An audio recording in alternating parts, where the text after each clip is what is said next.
All right, good to have you here on Q13 Fox News this morning. This is going to be an interesting chat. An award-winning documentary that explores the attitudes, apathy, and motivation of the current generation of kids and young adults. Regeneration takes a look at how home life, education, and the media can all make us cynics and activists. It also explores the roots of the Occupy movement, and it's hitting SIFF Cinema on May 4th. We have Phillip Montgomery, who directed Regeneration, and Matt DeRoss, who produced it.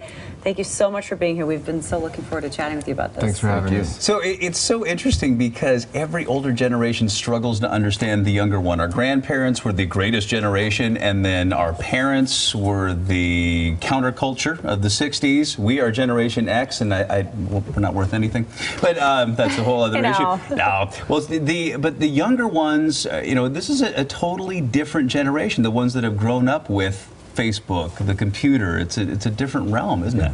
Well, something we discuss in the film is as a grand theme is a disconnect from nature. And while that has made us more connected, you know, texting and on our computers and chatting, we're also more disconnected by not having face-to-face interaction and things of that nature. So. Well, yeah. And if we're talking about two of the main themes from your film, we're talking about entitlement and empathy.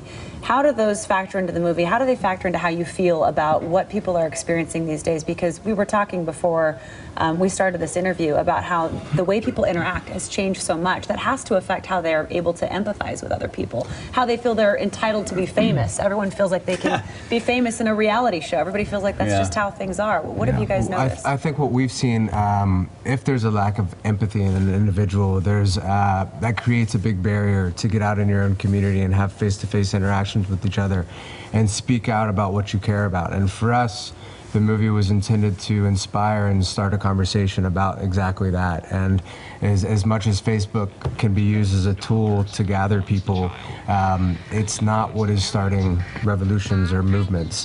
What's starting those movements is people's understanding and education and frustration with the issues that we're all facing and getting together as a people and raising our voices.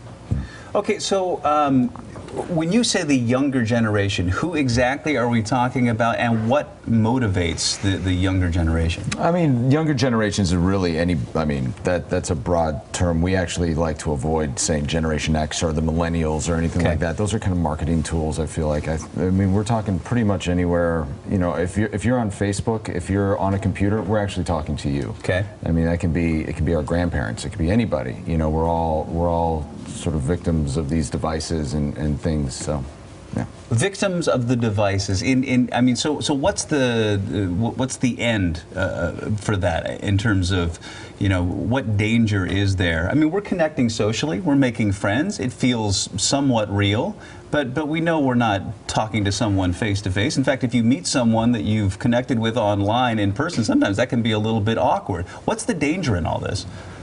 Again, to bring it back, I mean, you get a lack of empathy with that danger. And communication skills. I mean, people are becoming more socially awkward because they're more in tune with having conversations through these devices and not face-to-face.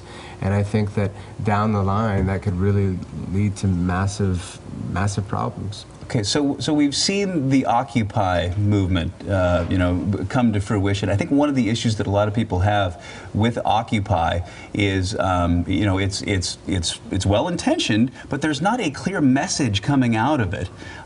What do you think about the Occupy movement, and is this some sort of a, you know, some sort of a flag that can be waved for a younger generation?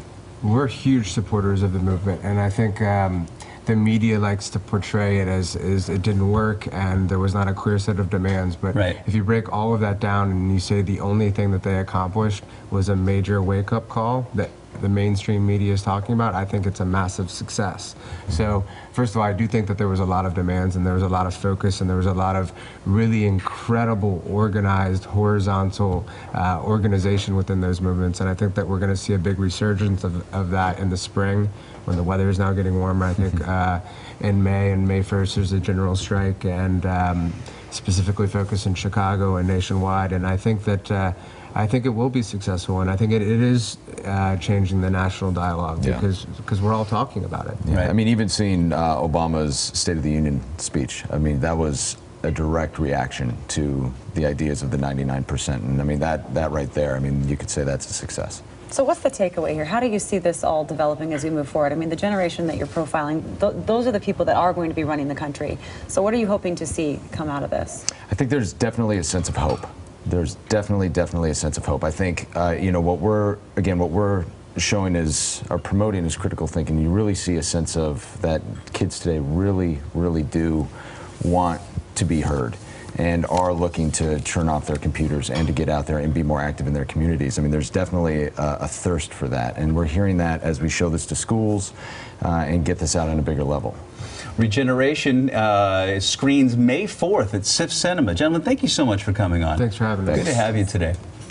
Well, at 8:50.